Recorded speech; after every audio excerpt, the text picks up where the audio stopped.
been thinking for a little while about making a little video about when I immigrated as a child from South Africa to Australia, and just some of the little memories I have from that time. At that time I was 8 and I started grade 3, and I remember, I think we had a sports day on the last day that I went to school, and I finished the sports day early, and then we started moving basically. Here's a picture of the shed we were living in. Now, we actually lived in a really big house before we moved, but as a temporary stopgap we lived in this shed, and I remember it being quite a warm place. My dad was working for OV Arab engineers, and they were building Air Force Base at that time, and he was doing something about the runway.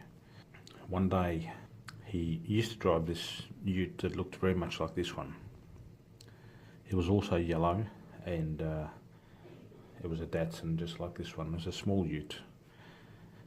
This is not the actual one, this is just one that I found on the internet. My dad used to drive from his work site back home into the town, and sometimes the African people who were nearby would just jump on the back, and they wouldn't ask, they wouldn't negotiate, they'd just jump on the back and you're outnumbered. So my dad and some of the other guys got a bit sick of this, and one day they found this big snake on the job site, and they killed it, and they wrapped it around, curled it around the back of the ute. Now, the ute is quite small. In South Africa you call it a bakkie, in America a utility or a pickup, but it's quite small. And so anyway, it was quite funny for my dad and his friends to see some of the local people just jump on the back and quickly realise their mistake and jump off. Here's a short video of the actual snake. This is the snake that was on the ute, on my dad's yellow work ute. It's being held at my uncle's house in his little entertainment area, and it's been stuffed. And as you can see, it's quite a big snake.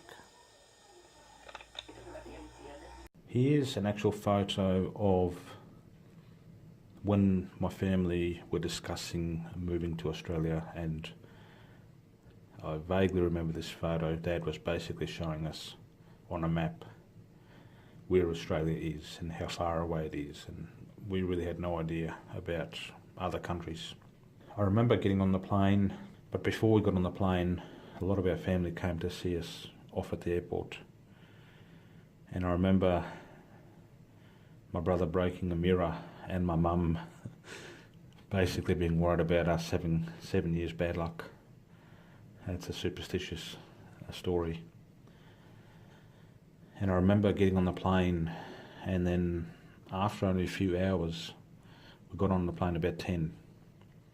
But after it seemed only a few hours, because we're flying, as the world is turning, it started getting dark much earlier than normal, and I thought, this is really weird. It's also on the plane, I remember being offered an olive, and I guess, as an 8-year-old boy, that was the first time I had an olive, and I thought they were lollies, and I was really shocked when I discovered the taste of this yucky lolly, but it was actually an olive, and I still don't like olives to this day. When we arrived at the airport in Sydney as a young boy, I thought the whole thing was a hoax. I thought that we'd just flown in a really big circle, because I was expecting basically another universe. And here's a photo of Johannesburg airport at that time, back in '83 more or less. And the photo's a bit older, but it more or less didn't change too much. And here's a photo of Sydney airport, and you can see, generally similar. But I thought it was a big trick. I thought we'd just flown around for hours and hours in a big circle and just landed back in South Africa. This next photo is the immigration camp where we stayed. And I remember landing in Sydney, and we stayed with some South African people.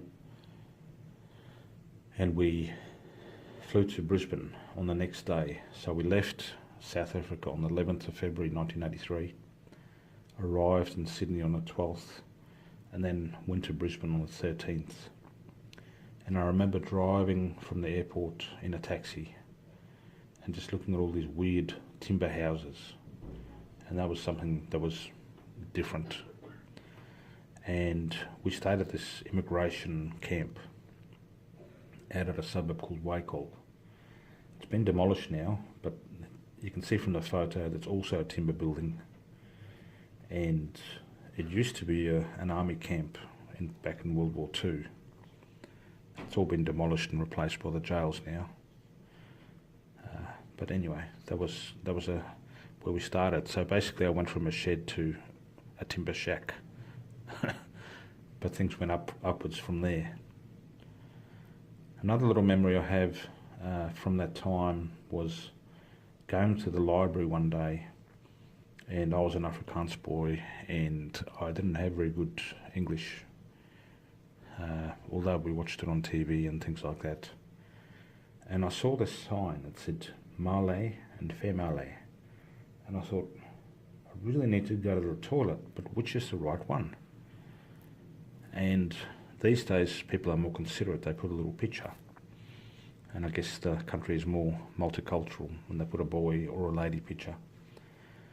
But I thought, oh, which one? Oh, I'll just have to wait and see where a boy comes out of, because I didn't know what Male, which obviously now means male, meant.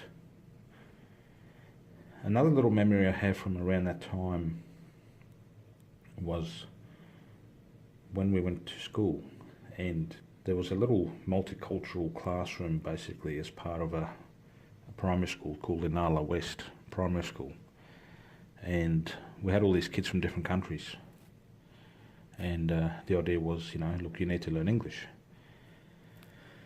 And one day, a TV show people came out to our school and they interviewed us. And that show is called Wombat. It doesn't exist anymore, but it was a great kids show back in the day. And so here's a photo of myself and my brother basically appearing on Wombat. And I remember when they interviewed us, they were basically asking, well, what's different? And we said, well, basically the TV's cooler. So that's a pretty shallow answer. But yeah, there was just a lot more TV stations. And so that's the main thing that stood out to us. Anyway, these are just a few little memories I thought I'd capture before they're lost for all time. Have a good day. Bye.